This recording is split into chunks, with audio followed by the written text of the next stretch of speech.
भारत के केंद्रीय bank reserve bank of India यानी आरबीआई ने 7 फरवरी 2025 को 6.50% के मौजूदा रेपो रेट में 25 बेसिस पॉइंट्स यानी बीपीएस की कटौती की है। इस कटौती के बाद रेपो रेट 6.50% से घटकर 6.25% पर आ जाएगा। ऐसे में सबके मन में ये सवाल है कि इस बार कटौती से ब्याज पर कितने पैसे बचेंगे, कितनी ईएमआई घटेगी। इसके अलावा होम लोन और कार लोन की ईएमआई पर क्या असर पड़ेगा। सबसे पहले तो जान लेते हैं कि आखिर रेपो रेट क्या होता है। जब भी कोई व्यक्ति बैंक से लोन लेता है तो उस लोन पर ब्याज वसूला जाता है। इसी तरह जब कोई कमर्शियल बैंक फंड कम होने की वजह से आरबीआई से लोन लेता है तो आरबीआई द्वारा भी ब्याज वसूला जाता है। आरबीआई द्वारा बैंकों को दिए गए लोन पर लगाया जाने वाला ब्याज ही रेपो रेट है। रेपो रेट स्पष्ट तौर पर आपकी ईएमआई को प्रभावित करता है। बैंक जो ब्याज आरबीआई को दे रहा है उसमें बैंक मार्जिन जोड़कर लेंडिंग रेट तय करते हैं। लेंडिंग रेट ही वो ब्याज है जो बैंक आपको दिए लोन पर आपसे वसूलता है। इस तरह रेपो रेट में हुई कटौती या बढ़ोतरी से आपके लोन पर ईएमआई भी घटता बढ़ता है। रेपो रेट में बदलाव का आपकी ब्याज पर पड़ने वाला प्रभाव हम पहले बता चुके हैं। अब समझते हैं कि आरबीआई द्वारा 25 बेसिस पॉइंट्स की कटौती के बाद आपका ब्याज कितना कम हो जाएगा। जैसा कि हमने पहले बताया कि आरबीआई द्वारा तय किए गए रेपो रेट में अपना मार्जिन जोड़कर बैंक लैंडिंग रेट तय करते हैं।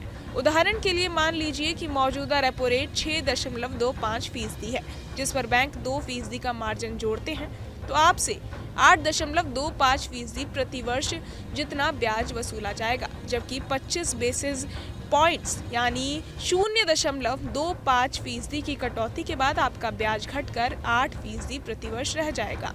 लेकिन ध्यान रहे, लोन की अवधि और मूल के आधार पर ब्याज दर भी अलग अलग होते हैं। अब सवाल आता है कि रेपो रेट से ब्याज कितना कम हो जाएगा। तो इसके लिए आपको बीपीएस को समझना होगा।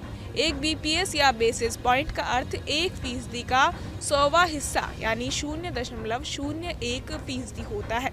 इस तरह 25 बीपीएस का अर्थ कुल ब्याज में 0.25% की कटौती से है। इसे एक उदाहरण के माध्यम से भी समझ सकते हैं। मान लीजिए कि आप 20 साल के लिए 25 लाख रुपए का होम लोन लेते हैं और ब्याज दर 8.5% सालाना है। इस तरह आपकी ईएमआई 21,696 रुपए होगी। ब्याज में 0.25% की कटौती के बाद अब आपको 8.25% सालाना की दर से ब्याज देना होगा और आपकी ईएमआई घटकर 21,302 रुपए रह जाएगी। इस तरह आप हर महीने 394 रुपए, सालाना 4,728 रुपए और लोन की कुल अवधि के दौरान 94,560 रुपए बचा सकते हैं। जानकारों के अनुसार काफी लंबे समय के बाद ब्याज दरों में कटौती की गई है, जिससे आम जनता को पर्सनल लोन, होम लोन की ईएमआई भरने में राहत मिल सकती है।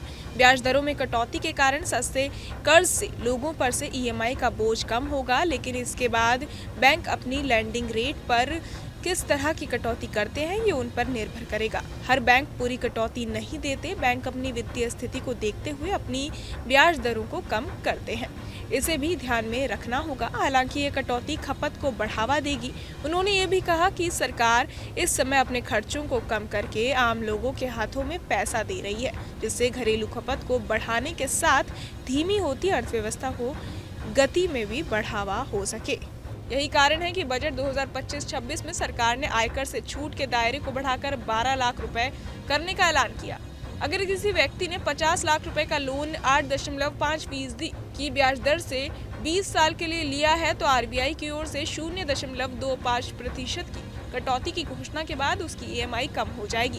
कार लोन की बात करें तो अगर किसी व्यक्ति ने 5 लाख रुपए का कार लोन 12% की ब्याज दर पर लिया है तो उसे वर्तमान में 11,282 रुपए की ईएमआई देनी पड़ रही है। अब रेपो रेट में कटौती के बाद अगर बैंक ब्याज दरों में 0.25% तक घटाते हैं तो कार लोन की नई ईएमआई 11,149 रुपए होगी। इससे ग्राहक को 133 रुपए महीने में और 1,596 रुपए साल में बचेंगे। बहरहाल इस पूरी खबर को सुनकर आप क्या कुछ सोचते हैं हमें कमेंट बॉक्स में जरूर बताएं और बाकी तमाम खबरों के लिए सब्सक्राइब करें न्यूज नेशन। न्यूज नेशन अब व्हाट्सएप पर खबरों के ताजा अपडेट के लिए न्यूज नेशन के इस QR कोड को स्कैन करें।